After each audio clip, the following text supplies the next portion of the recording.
On a le plaisir d'écouter Grégoire Allaire, qui est directeur du Centre de mathématiques appliquées de l'École polytechnique à Palaiseau, et qui va nous parler. Son exposé sera autour de l'optimisation de forme. C'est des anciens et des nouveaux résultats sur le sujet. Merci beaucoup, merci. Merci aux organisateurs pour l'invitation et merci à vous, chers collègues, de venir jusqu'ici pour venir d'écouter.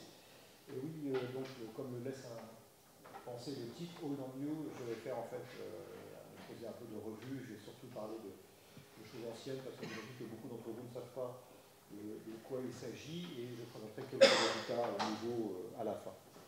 Voilà, donc je vais commencer par une introduction de ce qu'on appelle l'optimisation de forme, l'optimisation géométrique de forme.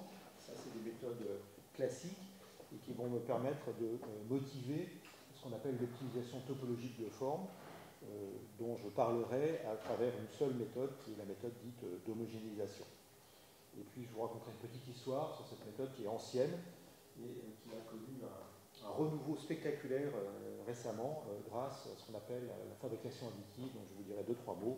Et la quatrième partie, ça sera la partie un peu nouvelle avant que je conclue par quelques perspectives éventuelles.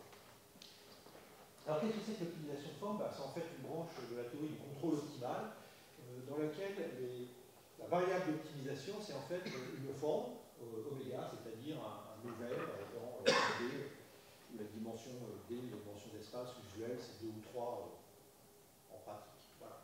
Et on minimise, donc c'est de l'optimisation, donc on minimise une fonction objective qui dépend de cette forme. Cette forme appartient à un ensemble admissible, je reviendrai là-dessus, c'est très important de définir quelles sont les formes admissibles. Et toute la difficulté du problème, enfin la principale difficulté, c'est que quand vous évaluez cette fonction objective que l'on veut minimiser, ça ne dépend pas de la forme directement, ça en dépend de manière très implicite à travers U indice oméga, qui dépend de la forme, qui est la solution d'un modèle, d'une EDP posée dans le domaine oméga. Donc ça, c'est vraiment extrêmement non linéaire, extrêmement non convexe, et c'est quelque chose de tout à fait classique en théorie du contrôle, et souvent, du coup, on appelle cette équation l'équation d'état, qui dit comment dépend la fonction objective de la forme. Alors pour être concret, j'ai dit dans le titre que c'est l'optimisation de structure, ça marche pour d'autres problèmes, ça marche en mécanique des fluides, ça marche en électromagnétisme, que sais-je, mais on va se concentrer sur l'optimisation de structure mécanique, et donc l'EDP en question, c'est par exemple les équations de l'élasticité linéarisée. Si vous n'avez jamais vu cette équation, je vous l'explique rapidement. Donc je vous rappelle, oméga c'est un ouvert borné régulier dans RD. Je divise son bord en 3 morceaux. Gamma D comme Dirichlet, gamma N comme Neumann et gamma. L'inconnu, c'est un vecteur U avec le même nombre de dimensions que la dimension en blanc. Et en fait, U de X modélise le déplacement de chaque point X sous l'effet des forces mécaniques qui sont appliquées. Donc, les forces mécaniques sont appliquées uniquement, je suppose qu'il n'y a pas de force volumique pour simplifier, la gravité est négligeable. Donc, c'est uniquement une force de traction appliquée sur ce bord gamma N. Ça s'écrit comme ceci. Et sur gamma D, U égale à 0, c'est-à-dire que ça ne bouge pas, c'est accroché. Et puis sur gamma, qui est la partie en fait qui va bouger, qui va être optimisable, là, il n'y a pas de force appliquée, c'est ce qu'on appelle des bords sans traction.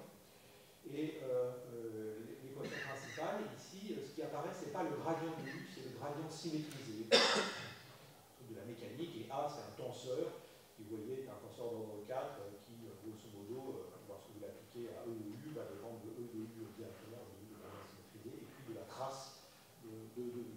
Voilà, avec des paramètres qui sont des coefficients matériaux, ce n'est pas la peine d'en savoir tellement plus. Et comme exemple typique de la fonction objective, c'est ce qu'on appelle la compliance, en français on va dire la complaisance, c'est le travail des forces extérieures, vous multipliez la force par le déplacement, vous intégrez là où les forces sont appliquées, c'est le travail des forces extérieures, et minimiser la compliance, si vous voulez que votre structure travaille peu, si elle travaille peu, c'est qu'elle est rigide. Donc minimiser la compliance, c'est maximiser la rigidité. C'est extrêmement populaire parmi les ingénieurs de minimiser ce critère pour maximiser la rigidité globale de votre structure. J'ai un petit dessin pour vous expliquer. L'exemple sur lequel je vais vous montrer plein de petits calculs, c'est l'exemple de la console optimale, le cantilever en anglais. Vous voyez, ma structure est accrochée à gauche, ici, cette petite HU, on dit c'est là que c'est accroché. À droite, j'ai une force verticale vers le bas, et en pointillé, c'est la forme libre.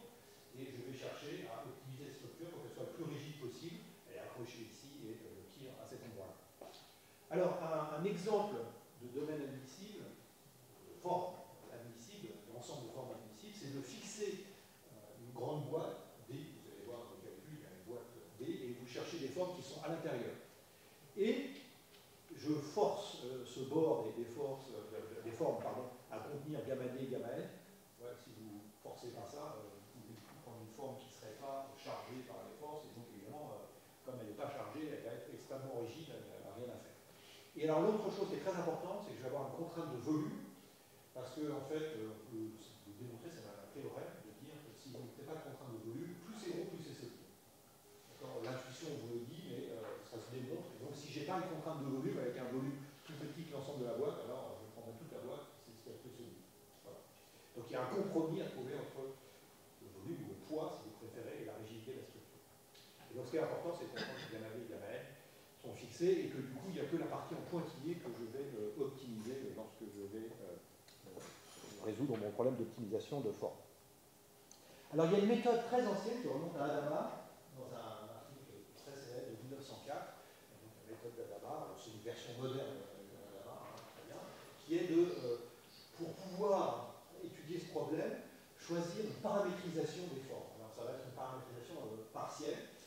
L'idée c'est de choisir une forme de référence, oméga 0, et de chercher à varier autour de ce oméga 0. Alors comment est-ce qu'on varie? Un peu comme en mécanique, on va introduire un champ de vecteur θ, et on va dire, je regarde les variations que j'appelle identité plus θ appliquée à oméga 0, c'est-à-dire l'ensemble des points x plus θ de x. Donc quand θ est un vecteur petit, on peut démontrer que c'est bien un difféomorphisme, vous avez une classe d'ouvert dans laquelle vous allez tester l'optimalité, où vous allez vous restreindre localement à des variations autour d'oméga 0 de ce type-là. Alors c'est un choix extrêmement particulier, parce qu'en particulier, c'est qu'à le dire, si θ est petit, c'est un difféomorphisme, et la topologie de l'oméga 0 est héritée par toutes les variations oméga que vous obtenez comme ceci. On ne change jamais de topologie. Et donc ça sera évidemment un inconvénient de la méthode, comme on va le voir tout de suite. Et du coup, Adama a introduit la notion de dérivée par rapport à la forme, par rapport à ce type de paramétrisation. Il a dit, dérivé par rapport à la forme, c'est dérivé par rapport à ce champ de vecteur θ en 0. Et alors il y a un théorème de structure qui vous dit, quand je calcule la dérivée directionnelle, elle est toujours de cette forme-là, ce sont des distributions, c'est une intégrale sur le bord de notre forme de référence, uniquement sur le bord. Il y a une intégrante J qui est un truc compliqué, qui dépend de l'équation d'état, et puis le contrôle, on sait qu'il faudra introduire ce qu'on appelle un état adjoint, pas du tout dans ce genre de domaine, mais ça dépend du problème que vous regardez, c'est-à-dire l'équation d'état plus la fonction objectif, et puis la composante normale du champ de vitesse. Donc, si votre champ de vitesse, votre champ de déformation, votre champ est tangentiel, vous voyez bien qu'en fait ça ne déforme pas du tout, c'est juste une reparamétrisation, mais c'est la même forme, donc ça va faire 0. Si θ est la super compacte à l'intérieur du domaine, vous changez la paramétrisation en interne, mais on s'en fout, ça ne change pas la forme. Donc ça dépend que de la composante normale. Et à partir de ça, on peut faire des maths, des conditions d'utilité caractérisées, ou bien on peut faire du numérique, ça vous donne un gradient, et du coup on peut construire des algorithmes qui permettent de minimiser la fonction objectif. Alors avant de vous montrer des algorithmes, quelques mots sur la théorie. En fait, une très grosse surprise, donc c'est des choses qui ont été extrêmement étudiées par l'école de Jacques Lyons, qui faisait justement du contrôle optimal, et il avait confié ça à François Murat, et puis un peu à Luc Tartar aussi, et François Murat, pendant sa thèse, a montré des contre-exemples sur ce genre de problème. On minimise une fonction, ça a l'air, là il n'y a pas de solution. Et je vais vous montrer pourquoi il n'y a pas de solution. Et ça a été vu à peu près à la même époque, ou légèrement plus tardivement, d'un point de vue numérique, par des gens qui, alors ils ne disaient pas qu'il n'y a pas de solution, ils disaient, c'est bizarre, si je change le maillage, si je raffine le maillage, j'ai des solutions différentes. Évidemment, un maillage fixé, vous calculez, vous trouvez quelque chose, vous êtes en dimension finie, on trouve toujours quelque chose. Et le problème, c'est qu'on espère que quand on raffine le maillage, ça converge, et ça ne convergeait pas du tout. Et c'est exactement le même phénomène que celui montré par François Murat. Et l'obstacle, c'est la topologie. En fait, les suites minimisantes ont des topologies de plus en plus compliquées, c'est-à-dire dédiées de plus en plus de trous. Voilà. Et à la limite, ce qui se passe, c'est que plus un petit trou, ça vous fait une sorte de milieu poreux, un matériau composite, et il faut introduire une méthode d'homogénéisation pour comprendre cette limite. Voilà,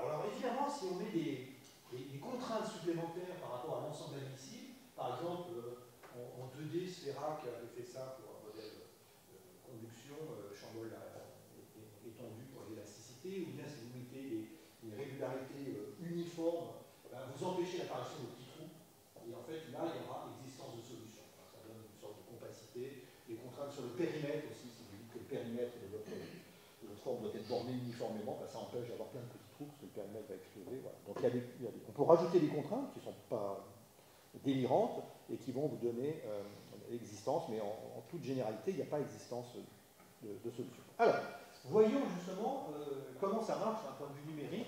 Et donc, ce que je vous montre ici, c'est le fameux exemple de la console optimale. C'est accroché en haut ici, en bas ici. J'ai une force verticale vers le bas là, et je démarre par exemple avec 4 trous, et c'est ce que je veux obtenir ici. On va regarder ça. Voilà, donc vous voyez le maillage sous-jacent et vous voyez ce petit film. Chaque image, c'est une itération de l'algorithme d'optimisation. On part et bah, on converge vers, donc ça boucle. On converge vers un minimum local. On peut vérifier que la dérivée est à peu près 0. Voilà, bon, ben, on a convergé, on est très content. Super. Sauf que j'avais 4 trous au départ et j'ai 4 trous à la fin. D'accord ? Et donc la question qui se pose, c'est ah bah, si je prends un autre nombre de trous, est-ce que j'obtiens une autre solution? Et la réponse est oui, et en fait, plus je mets de trous, meilleures elles sont au fur et à mesure. Et alors ce qui est intéressant, c'est de regarder celui-là, l'exemple, avec 7 trous. Voilà. Parce que celui-là, en fait, il ne converge pas. D'un point de vue numérique, il ne converge pas. Ce qui se passe, regardez la là, c'est un très très fine. En fait, elle n'est pas nécessaire du tout pour la rigidité de la structure. Elle devient très très fine et à un moment l'algorithme s'arrête parce que aussi bien d'un point de vue mathématique, il n'y a jamais de changement de topologie dans la méthode d'Adama, que d'un point de vue numérique, ce qui se passe, c'est qu'il faut mailler un truc très très fin et là le mailleur dit à un moment je ne peux plus, c'est trop fin. Et donc ça s'arrête par une erreur du mailleur, alors que la dérivée n'est pas du tout nulle. En fait, la dérivée, elle voudrait supprimer ça, sauf que ce n'est pas dans la méthode, et ni d'un point de vue théorique, ni d'un point de vue mathématique. Voilà, donc du coup, j'espère vous avoir convaincu qu'il y a vraiment un problème avec la topologie, enfin un problème, c'est que vraiment la topologie est super importante, il y a plein de minima locaux, et parfois ça ne converge même pas, parce qu'on voudrait changer la topologie, ce qui n'est pas permis. Voilà, donc il faut optimiser la topologie, et du coup les gens avaient compris ça, vous voyez, dans les années 70-80, et il y a plusieurs méthodes qui vont donc optimiser la topologie, et la plus ancienne, et la plus naturelle, si je puis dire, c'est la méthode d'homogénéisation. Il y a eu plein de travaux en France par François Murat et Tartar, en Russie par Yevgeny Tcherkaev, et aux États-Unis, Lobkon et Strang, voilà, et simplement dans le monde des ingénieurs, ça a percolé relativement rapidement, et un papier phare de cette communauté, c'est un papier de Martin Benso, Nobuo Ikuchi en 80. Bon, il y a plein de bouquins, un peu plus pour un vieux bouquin à moi, qui expliquent ça tout à fait, et c'est ce que je vais vous raconter maintenant en bref. Alors, ben, l'idée c'est, vous avez vu, enfin vous avez vu, je vous montre juste 2 exemples, hein, j'aurais pu en faire avec de plus en plus de trous, mais voilà, plus il y a de trous, meilleur c'est, et en fait il n'y a pas de limite à ce processus de raffinement, et du coup ben, l'idée c'est que ben, à la limite, quand il y a plein de trous, vous avez un matériau perforé, une sorte de matériau poreux, et il y a une théorie en maths pour expliquer ça, c'est la théorie d'homogénéisation, et donc l'idée c'est de dire, ben, on va admettre ces matériaux homogénéisés qu'on appelle des matériaux composites, si vous voulez, quand vous mélangez 2 phases, composite, hein. Là je montre une phase, un matériau solide avec des trous, c'est aussi un matériau composite. Et donc l'idée, c'est d'introduire des formes généralisées qui apparaissent naturellement comme limites en homogénéisation et qui sont donc caractérisées par 2 paramètres. D'abord une densité de matériaux, plus ou moins de trous, hein. Θ entre 0 et 1, θ égale à 0 c'est que des trous, θ égale 1 c'est du matériau plein, et entre les deux, ben, vous avez plein de choses. Mais il n'y a pas que la densité des trous qui est importante, il y a la forme, et cette forme, tout ce qui en sort à la limite, c'est un comportement effectif ou homogénéisé, c'est les coefficients homogénéisés dans l'équation qui dépendent de la forme locale des trous. On oublie la forme des trous, tout ce qui va être important à la limite, c'est ces coefficients homogénéisés. Je ne vous dis rien de toute la théorie de l'homogénéisation qui vous dit comment on calcule ça. Voilà, il y a une énorme littérature là-dessus et je n'ai pas le temps de revenir là-dessus. Évidemment, ces formes généralisées ou ces formes composites, comme je les appelle, ça contient les formes classiques. Lorsque vous avez θ égale à 0 ou 1 partout uniquement, bah, vous avez des formes classiques et dans les cas intermédiaires, vous avez bah, plein d'autres choses. Et en fait, vous allez voir que ça autorise des changements de topologie, parce qu'il n'y a pas vraiment de topologie, ce sont les densités intermédiaires. Voilà. Alors, du coup, il y a un énorme travail pour savoir, puisque j'optimise, je vais optimiser d'un point de vue macroscopique, mais j'optimise aussi microscopiquement quelle est la forme des trous. Il y a toute une théorie qui s'intéresse aux composites optimaux. Et alors, la seule chose que je vais vous dire, c'est qu'en fait, il y a une classe, il y a plein de formes de trous différentes qui conduisent aux mêmes propriétés homogénéisées. Hein. C'est un truc un peu compliqué à comprendre, mais si vous prenez des trous de formes différentes, ils peuvent avoir les mêmes propriétés homogénéisées. Et parmi ceux qui sont optimaux pour le problème qui m'intéresse, il y a une classe très simple qui s'appelle la classe des laminés séquentiels. Vous avez un dessin ici. À une première échelle, vous faites des couches, du noir et du gris, là, des matériaux A et B. La première échelle, dans une première direction, ces couches perpendiculaires à la direction E1. Vous faites ça à une échelle petite. Et puis à une échelle un peu plus grande, vous refaites une couche avec un des deux matériaux, le noir ici, dans une autre direction E2. Et vous pouvez itérer comme ça cette construction de mise en couche à des échelles séparées, différentes, de plus en plus grandes, mais toutes petites par rapport à l'échelle macroscopique. Et on sait calculer explicitement à la main les propriétés homogénéisées. Donc c'est extrêmement pratique. Et il se trouve que dans cette classe, qui est un peu spéciale, qui se calcule, c'est l'intérêt, on trouve les composites optimaux pour mon problème d'optimisation de forme. Alors du coup, comment ça se présente? Au lieu de faire le calcul sur une forme avec des trous, on fait un calcul dans ma grande boîte D. Vous vous souvenez, les formes admissibles de relaxer dans ma boîte D, avec des coefficients homogénéisés. Donc partout dans D, il y a du matériau composite, et éventuellement avec une densité nulle, c'est-à-dire des trous. J'ai donc mes coefficients homogénéisés, j'ai gardé la compilance, et maintenant je vais optimiser par rapport à des paramètres qui sont, eh bien, la loi de Hooke A étoile, mais aussi la densité, en fait, A étoile dépend de cette densité. Donc vous avez deux paramètres, la densité de matériaux et cette microstructure A étoile. Et en fait, une fois qu'on a fait ça, c'est un théorème, il existe une forme composite optimale, et en plus de n'importe quelle suite minimisante du problème d'origine, les vraies formes, si vous prenez une suite minimisante, vous pourrez faire une sous-suite qui, au sens de la théorie de l'homogénéisation, converge vers un minimiseur composite de votre. Vous avez une très jolie théorie d'existence de solutions. Vous avez ce qu'on appelle relaxer le problème, mais il n'y a pas de gap entre les minima du problème d'origine et le minimum du problème relaxé. Donc c'est exactement ce qu'on voulait faire. Alors, numériquement, on met en œuvre ça. Désormais, au lieu d'avoir la méthode d'Adama, on optimise par rapport à ces deux paramètres de densité et de microstructure. Du coup, en fait, l'algorithme ici, c'est un algorithme très particulier de minimisation parce qu'on connaît un composite optimal qui est un laminé séquentiel de rang D. On est en dimension D, donc si vous êtes en dimension 2, vous faites deux couches. Dimension 3, vous faites trois couches. Et en plus, les directions de ces couches sont alignées avec les contraintes principales, c'est-à-dire les vecteurs propres de la matrice des contraintes locales. Alors, regardons ce que ça donne pour deux exemples toujours de ma console optimale, mais qui n'ont pas les mêmes dimensions. Il y en a une qui est petite, si vous voulez, c'est-à-dire deux fois plus haute que large, et l'autre, c'est le contraire, elle est deux fois plus large que l'autre. Alors, regardons ce que ça donne.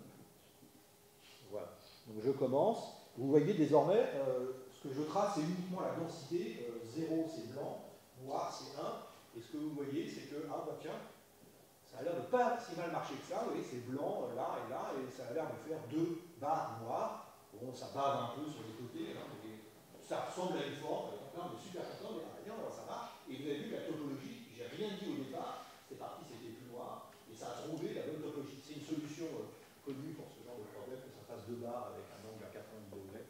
Donc on est très content, ça marche. Okay. Alors maintenant, est-ce que je suis là, ici, regardons un autre exemple. C'est pas ça.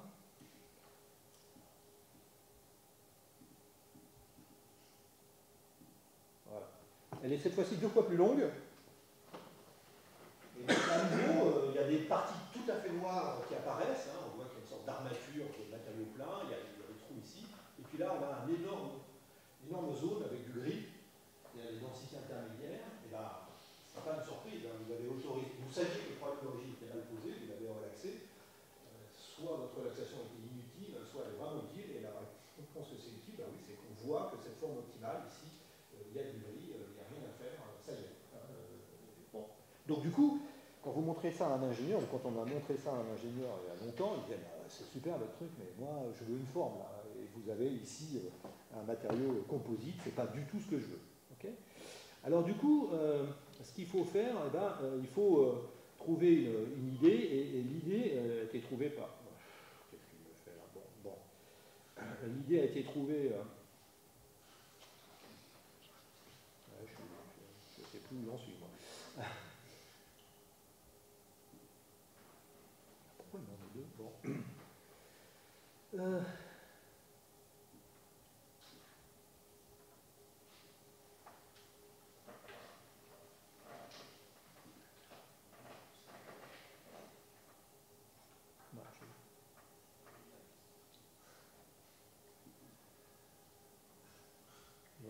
J'ai dû cliquer sur un truc. Bon, comme ça, vous voyez le... Ok, je reste comme ça pour l'instant. Vous voyez déjà ce que je vais vous montrer tout à l'heure. Donc l'idée, c'est... on veut retrouver des formes classiques après avoir vu ces formes optimales. On a bien vu, d'une certaine manière, que du coup, l'initialisation n'est plus vraiment importante. En fait, ce que je vous montre ici, c'est pour vous dire que l'initialisation, vous pouvez faire n'importe quoi, ça va arriver aux mêmes formes optimales. Alors, il n'y a pas de théorème d'unicité, non-unicité, il y a une théorème de non-unicité, mais il y a une conjecture qui pense qu'en fait, on n'a que des minima globaux, il n'y a pas de minima locaux pour ce problème. Et du coup, quelle que soit l'initialisation que vous faites, vous avez toujours à peu près les mêmes solutions. Donc ça, c'est un avantage énorme. Il n'y a pas besoin de deviner le bon nombre de trous au départ. Alors, pour retrouver une forme classique, l'idée, c'était d'avoir une technique de pénalisation, d'accord, c'est-à-dire de forcer la densité à valoir 0 ou 1. Alors évidemment, il ne faut pas le faire dès le départ. Il faut le faire une fois que vous avez obtenu une forme composite. Et l'idée, c'est de continuer à tourner l'algorithme en rajoutant à la fonction objective, par exemple, un terme de pénalisation qui force θ à valoir 0 ou 1. Okay, donc, l'algorithme que je vais vous montrer maintenant, c'est on va d'abord calculer une forme composite et puis on va déclencher ce processus de pénalisation après et on espère qu'on va obtenir quelque chose de pas trop mal. Alors, évidemment, donc c'est le même ici. Et voilà, je viens de passer à une étape de pénalisation, d'accord. Donc j'ai refait quelques itérations de mon algorithme, simplement en forçant la densité à valoir 0 et 1, et je vois apparaître ça. Alors la première fois qu'on voit ça, on dit oh, c'est un miracle. Pas tout à fait. Je ne vous montre que la densité, mais derrière, il y a une microstructure optimale. Le fameux lamier de rang 2, c'est des structures anisotropiques qui suivent une direction tout à fait physique, parce que c'est une direction de contrainte principale. Et en fait, ce que ça fait, c'est que ça ne fait que révéler une microstructure sous-jacente, parce que si la densité est plus optimale, subitement, il dit ah, la densité est plus optimale, donc du coup, la microstructure, il faut qu'elle apparaisse à l'échelle du maillage d'une certaine manière. Et je vous rappelle que le théorème de Mach dit pour toute suite minimisante, de forme classique, on arrive vers une forme composite optimale, et donc en fait, on révèle par cette technique de pénalisation une suite minimisante du problème d'origine. Alors évidemment, vous le voyez d'ailleurs, on voit le fait que c'est un maillage avec des cellules carrées derrière, le maillage sous-jacent est là, et si vous faites la même chose avec un maillage plus fin, ben, la pénalisation va vous faire une forme avec plus de barres. Donc on retrouve le caractère mal posé, parce que ce que je viens d'obtenir ici dépend du maillage. Alors du coup, j'en arrive au fait que si vous faites une initialisation politiquement correcte, alors j'aime bien rigoler parce que c'était mon collègue François Doux qui avait trouvé cette initialisation, ben, ça marche encore. On est parti de n'importe quoi. Hein. J'ai fait la même chose avec l'un d'autre. Quand j'étais aux États-Unis il y a quelques années, j'avais fait ça avec Obama, ça marche très bien aussi. Voilà, donc vous trouvez alors vous avez des couleurs ici, un peu de rouge, donc on attend 2 secondes, hop, la pénalisation arrive, le maillage est beaucoup plus fin, et du coup on va trouver nettement plus de détails. La structure n'est pas super symétrique, bon voilà. Enfin, voilà. En tout cas, l'idée c'est que globalement, quelle que soit l'initialisation, alors comme l'initialisation n'était pas symétrique, c'est pour ça que le résultat n'est pas parfaitement symétrique, on arrive à converger. Voilà. Alors, excusez-moi, je vais tuer le truc pour le redémarrer parce que ça m'énerve de ne pas avoir. Je suis désolé. Hop.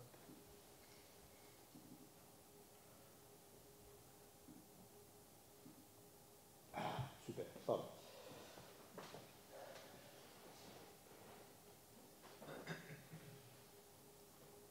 Alors le problème, c'est qu'on a fait je ne peux pas vous dire la quantité de maths qu'il y a derrière ça, on a mis plein de maths, et puis quand on arrive à cette théorie de pénalisation, on jette toutes les maths. On jette toutes les théories de relaxation, le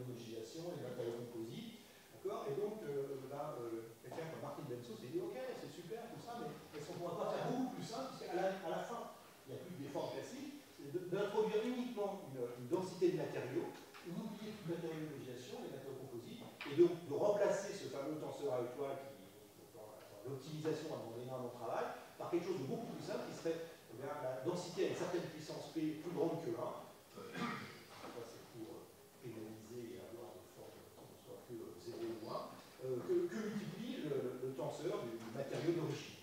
Donc au lieu d'avoir un truc qui est vraiment physique, qui correspond à une vraie microstructure, à un vrai trou, je remplace ça par un truc ad hoc, aucune justification, qui s'appelle donc la méthode SIM, pour solid isotropic material with stabilization, le fait que P est strictement plus grand que 1, vous voyez que θ puissance P est toujours inférieur à θ, donc ça force la densité à valoir 0 ou 1. Donc c'est juste une astuce, et le problème c'est que cette astuce elle marche super bien.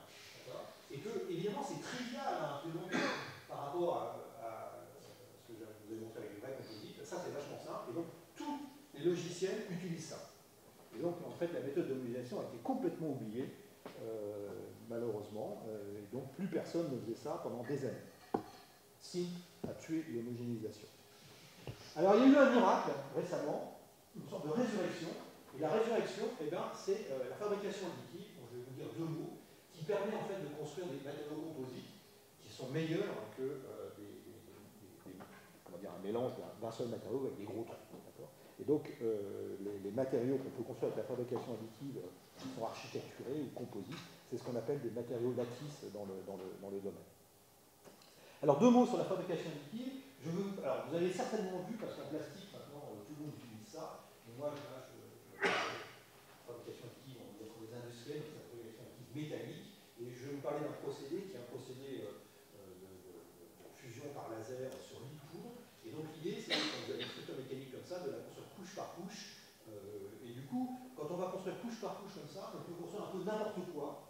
En particulier, les structures métalliques, la plupart du temps, elles sont construites soit par fonderie.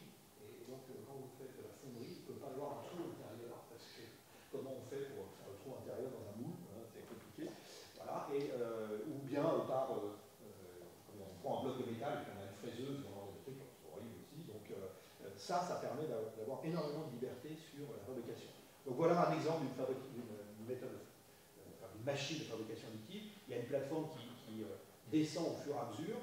Ici, vous avez un rouleau qui amène une nouvelle couche de poudre métallique. Et puis, à chaque nouvelle couche de poudre que vous avez mise, là, il y a un laser qui se promène, qui vient fusionner la poudre là où vous voulez créer la matière. Là, vous ne voulez pas créer la matière, vous laissez la poudre et à la fin, on enlève la poudre. Donc voilà l'image, hein. On voit ce qui a déjà été fusionné, on voit l'impact du laser, et puis là, on voit qu'on enlève la poudre. Bon, alors c'est des images un peu d'épinal, parce que c'est parfois un peu plus compliqué que ça, mais c'est le principe. Et ça, c'est des images qu'on trouve sur Internet, mais j'ai des collègues qui fabriquent ça. Vous voyez des structures où, une structure un peu macroscopique, ça va faire quelques dizaines de centimètres, et on voit qu'il y a des détails de l'ordre du millimètre, hein, qui sont des sortes de matériaux composites. Ça, c'est merveilleux. D'accord ? C'est merveilleux. Et du coup, là, les gens se sont réintéressés à ça. Et donc, je vous parle de la partie nouvelle de mon exposé, qui est l'utilisation topologique des matériaux lattices, c'est-à-dire des matériaux microstructurés. Et je décide de les modéliser par des matériaux périodiques modulés. Alors, pourquoi périodiques modulés ? Alors, périodique, là, vous avez vu, on peut faire des petits détails, mais on ne peut pas faire les laminés de rang 2 ou 3, parce que ça voudrait dire qu'il faudrait qu'il y ait 2 ou 3 échelles microscopiques. Bon, on n'arrive pas à faire des trucs assez fins. Donc il y a une seule échelle microscopique, elle est représentée ici par ce paramètre epsilon.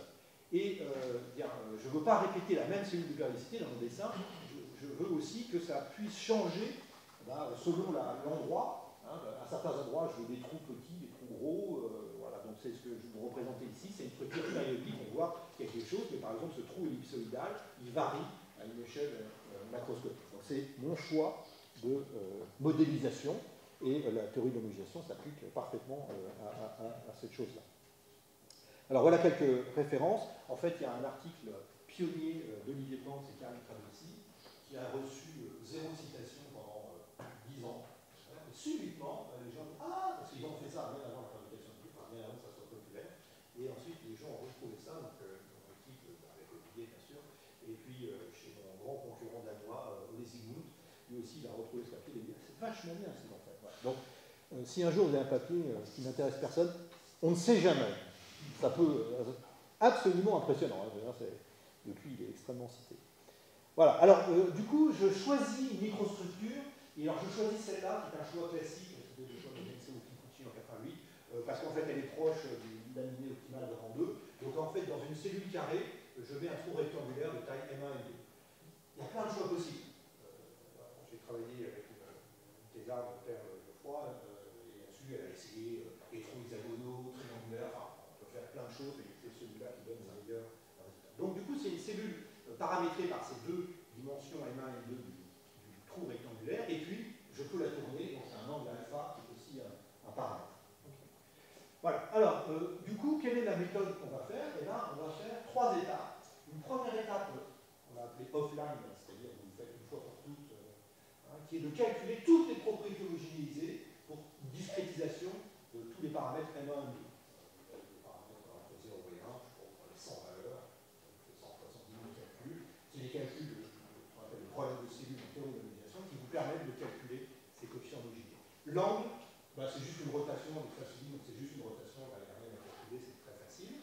Donc ça, on le fait une fois pour toutes. Ensuite, on va regarder le problème homogénéisé avec ces fameux coefficients et on va optimiser ce problème homogénéisé comme on avait fait un peu le test d'optimisation précédemment, sauf que là, j'ai choisi des microstructures qui sont paramétrées cette manière. Je vais faire, ça c'est complètement standard, c'est de l'optimisation paramétrique.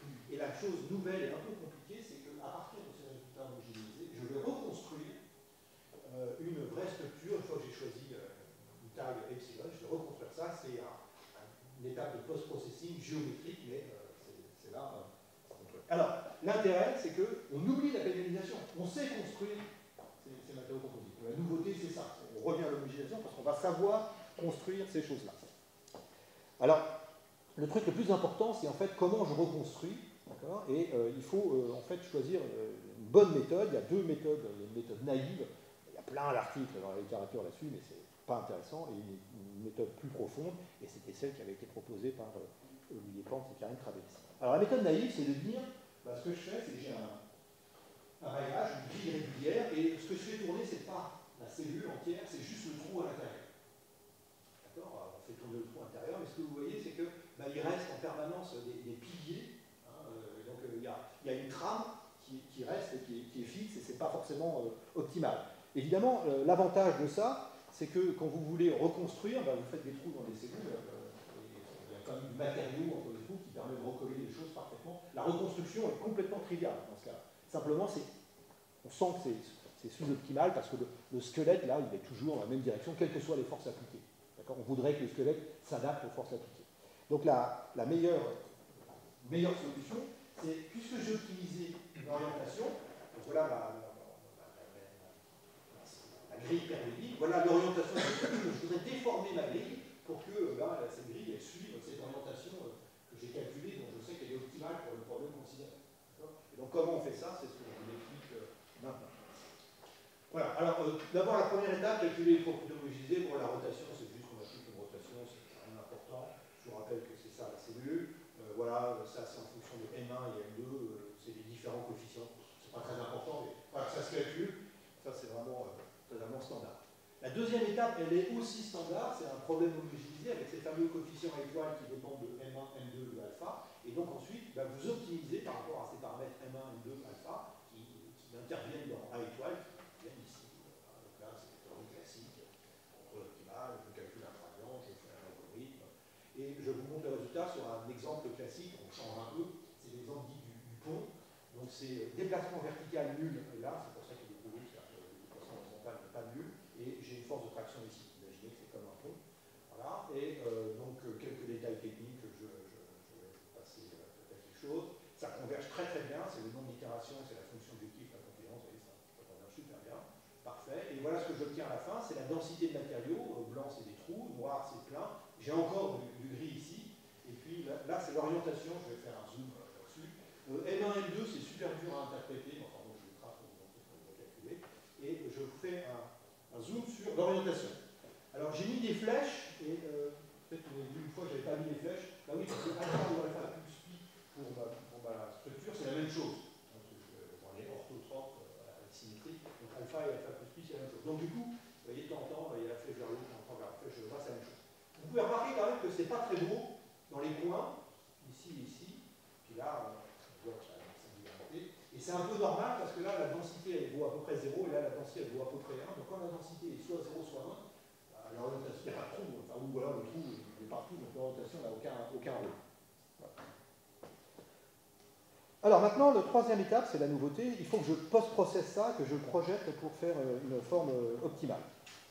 Alors l'idée, c'est de dire, puisque j'avais une orientation alpha, j'ai une matrice de rotation, et je vais chercher une déformation, un isomorphisme de R2, tel que le gradient de phi soit proportionnel à ça, et pour m'assurer que la fonction de proportionnalité est toujours positive, je mets sous la forme exponentielle en champ scalaire R, donc là c'est un quotient de dilatation, si vous voulez, et puis là j'ai ma matrice de rotation, et je cherche un diffeomorphisme phi de D en R2, tel que son gradient soit vérifie cette équation. Alors est-ce que c'est possible?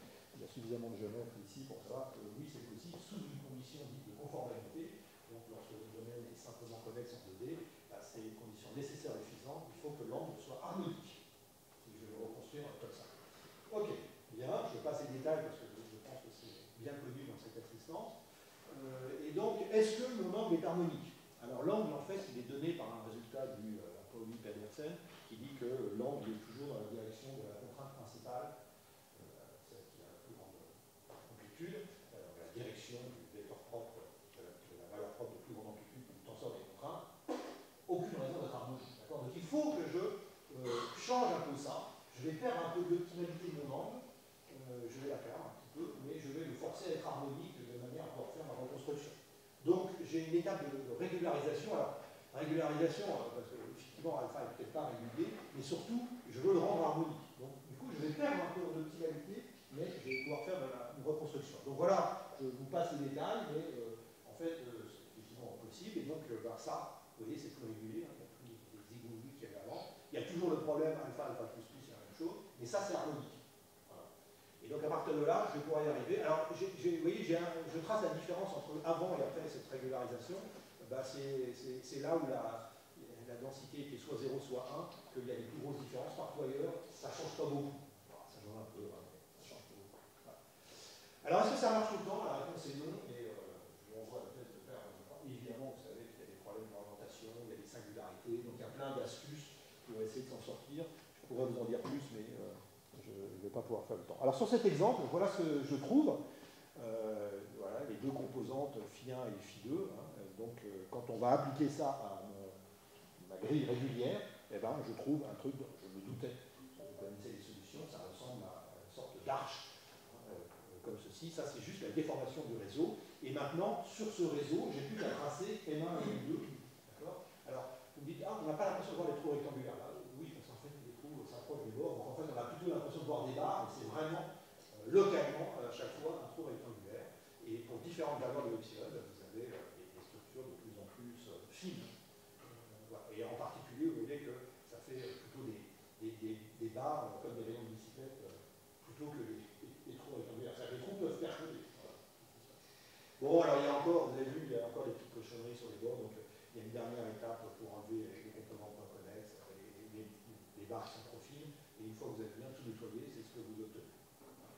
Alors ça marche aussi, tiens, le cantilever, hein, voilà, le cantilever, l'orientation optimale, et puis les trois valeurs de epsilon de plus en plus petites, ce qu'on obtient par reconstruction.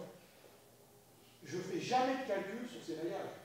Ça serait, alors c'est en 2D, en fait, c'est faisable encore, mais ça coûte très très cher. Donc en fait, j'ai toujours fait les calculs sur le modèle homogénéisé et je fais une reconstruction après. Donc c'est extrêmement économique et on peut avoir plein de petits détails qui seraient durs à assimiler de manière directe.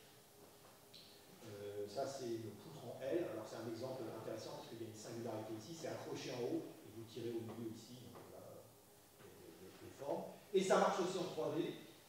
Alors, vous allez me dire pourquoi je n'ai pas mis un tronc interne. Parce que, rappelez-vous, je veux faire un fabrication qui avec de la poudre en mécanique. Il faut enlever la poudre. Donc, en fait, j'ai mis ici une structure solide qui est percée par 3 canaux à section carrée. Du coup, j'ai 3 paramètres, M1, M2, M3, toujours une orientation. Alors là, il n'y a plus de conformalité, et malheureusement, il y a un terme de logique qui dit qu'il y a très peu d'applications conformes en 3D, donc là, ça ne va pas assez. Et du coup, je vais tricher, je vais donc calculer un difféomorphisme de R3 phi, donc à 3 composantes, je vais calculer composante par composante, et vous voyez que là où je triche, c'est que j'ai un facteur de dilatation qui n'est pas le même dans les 3 directions. Ça veut dire quoi? Ça veut dire que j'ai calculé des propriétés dans un cube, et à la fin, j'utilise des propriétés dans des rectangles. Bon, j'ai un peu triché. Alors j'aurais pu calculer à l'avance un rectangle, mais ça va calculer un peu plus compliqué. Voilà. Juste pour vous montrer comment j'arrive à construire ça, en fait, je le fais par des couches, hein, et donc je fais des intersections et unions pour arriver à ça. Donc je vais vous montrer les couches, parce que si je vous montre ça directement, bah, les trous sont à l'intérieur, vous n'allez pas les voir. Donc pour avoir une idée, c'est à nouveau un cantilever, c'est accroché ici, j'ai une force qui est là, vous voyez les trois séries de couches perpendiculaires qui donnent à la fin, pour différentes valeurs de epsilon ça. Vous ne voyez pas les trous, ils sont partout à l'intérieur, donc pas de chance, les faces supérieures, je savais qu'elles étaient claires pour ce genre de problème. Voilà, quelques autres exemples comme ça, mais je crois que j'arrive à la fin.